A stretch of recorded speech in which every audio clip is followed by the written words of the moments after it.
kartu kredit. Nah, ini sudah Gubernur Anies Baswedan menyatakan bahwa tanggal 14 September, betul ya? Tanggal 14 September ya, akan dilakukan PSBB jilid 2 yang itu sama kayak seperti PSBB awal. Ya bisa dibilang lockdown ya. Dan ini buat para teman-teman ya yang sudah mulai bangkit ya, mulai menata dari puing-puing, tiba-tiba dihantam ombak lagi, jeder. Nah, bagaimana strateginya? Apa yang harus diantisipasi? Kita akan bahas di sini ya. Nah, tapi sebelumnya jangan lupa Anda subscribe di YouTube saya, nyalakan loncengnya karena saya akan membawa update strategi ini one by one ya.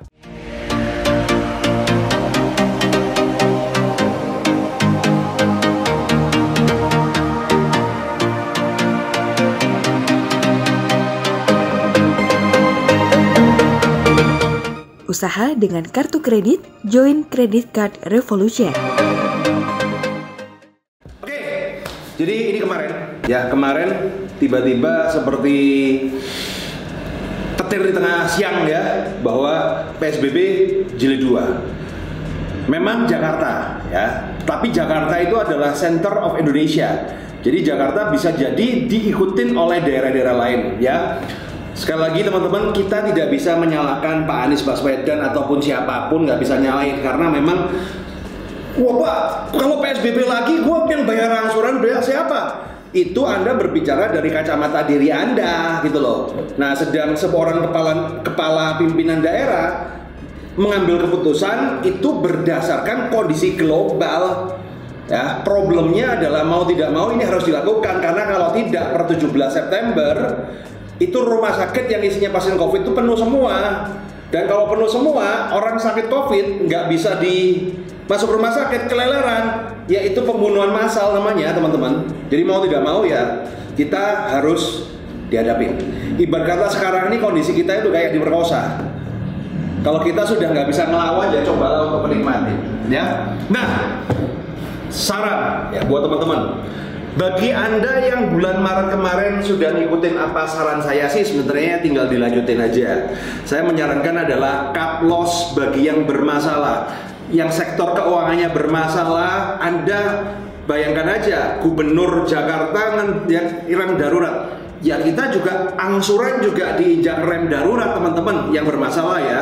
Tapi ketika ada beberapa murid-murid saya yang bisnisnya tidak bermasalah seperti pedagang online, kemudian kesehatan, malah kemarin ada murid saya yang di Medan itu ya, gara-gara COVID ini dia rugi 2 tahun berturut-turut ketutup dalam 2 bulan. Dan ini bulan kedua, 2 bulan kedua, jadi bulan kedua, 3 dan 4 udah beli ruko 1. Jadi begitu kalau COVID ya dia yang seneng tuh kelihatannya. Ya orang-orang yang jualan masker, jualan APD itu yang seneng tuh.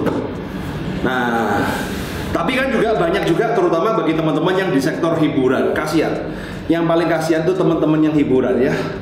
Mau menghibur udah COVID lagi, tutup lagi ya. Bagaimana tuh nasib penyanyi-penyanyi kafe ya, kemudian staff-staff dari kafe. Saya juga punya kafe juga agak-agak pusing juga kan. Ladies cafe LC itu udah tahu nasibnya bagaimana, kasihan lah. Tapi kita nggak bahas itu ya teman-teman ya. Nah sekarang kita akan bahas strategi bagi Anda. Oke. Jadi nomor 1 adalah kita prepare the worst ya. Kita prepare the worst. Anggap aja akan terjadi PSBB ya. Maka yang terjadi kita harus menginjak rem darurat, yaitu apa? Cut loss. Terutama di utang-utang yang sifatnya non jaminan seperti kartu kredit ataupun KTA ataupun pinjol. Kalau memang Anda sedang bermasalah, kembali lagi teman-teman ya, kepentingan pertama ya, fokus uang untuk makan ya. Uang untuk makan, siapkan uang untuk makan, beres. Kemudian yang berikutnya adalah untuk bayar kontrakan ya, untuk makan, untuk bayar kontrakan, kemudian untuk menghidupi keluarga ya. Baru yang keempat itu adalah angsuran. Jangan sampai prioritas ini berubah-ubah hanya gara-gara bayar angsuran karena Anda takut diteror debt collector.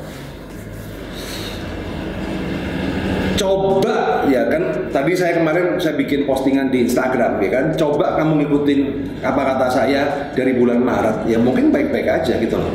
Karena kalau cuma sekedar untuk makan teman-teman ya, untuk bayar kontrakan mungkin bisa ya. Yang bikin masalah itu kan untuk bayar angsuran Anda paksa-paksakan karena ketakutan yang lebih berbahaya, takut BI checking. Aduh teman-teman, sekali lagi deh, persetan dengan BI checking, saya ngomong persetan dengan SID. Karena apa? Konsekuensi BI checking itu adalah tidak bisa ngutang lagi. Loh, harusnya kan Anda bersyukur. Artinya Anda telah kembali ke jalan yang benar, jalan bebas utang. Lah ini dikasih jalan yang benar bebas utang kok malah takut. Kamu tuh aslinya malaikat apa setan gitu loh. Kok diajak ke surga itu malah takut. Nah, takut Pak menghadapi debt collector, sudahlah. Lebih baik kita menghadapi debt collector daripada kita positif COVID, teman-teman ya. Lebih baik menghadapi debt collector 10, 20 datang ke rumah, itu lebih baik daripada kita ke swab positif COVID kemudian nggak bisa napas pakai ventilator ya. Sekarang bukan saatnya untuk apa ya, ketakutan Anda itu sudah waktunya di-cut, teman-teman. Karena ini PSBB jilid 2, ini financial damage-nya itu akan lebih parah kalau benar terjadi. Dan apakah setelah lockdown selesai? Enggak, turun lagi. Nanti kalau dilepas lagi, naik turun, kayak orang bercinta aja naik turun ya.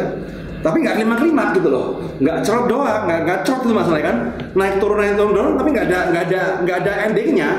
Mungkin nunggu vaksin, ya ntar lah. Wong dapat berita baru yang kena vaksin kemudian di swab masih positif lah, itu kan masih perjalanan kita masih panjang gitu ya. Jadi prepare the words teman-teman, siapkan dana untuk makan, dana untuk bayar kontrakan, karena lu kalau nggak bayar kontrakan lu diusir. Nah kalau diusir lu berkeliaran di pinggir jalan, apa nggak jadi sampah masyarakat lagi itu. Dan buat teman-teman juga hati-hati ya.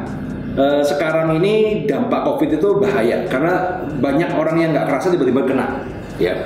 Oke, jadi sementara seperti itu teman-teman, Anda bisa lihat video-video saya di bulan Maret, bulan April ya. Kenapa kok nggak bayar? Bagaimana caranya? Ya sudah. Bagi Anda yang baru melihat sekarang, ya coba deh dicek. Tapi bagi Anda yang sudah melihat video saya dari bulan Maret yang lalu tapi masih berusaha lancar padahal lagi sakit, mungkin ini waktunya Anda menginjak rem darurat. Tetap semangat teman-teman ya. Kita nggak tahu, saya tidak bisa memprediksi apapun ya. Tapi intinya adalah apa? Kalau kita tidak bisa melawan, cobalah untuk mulai menikmati. Cari bisnis yang kira-kira dengan kondisi seperti ini, you bisa survive. Oke, see you guys. Karena apa? Keren itu selalu di otak, bukan di baju. Oke.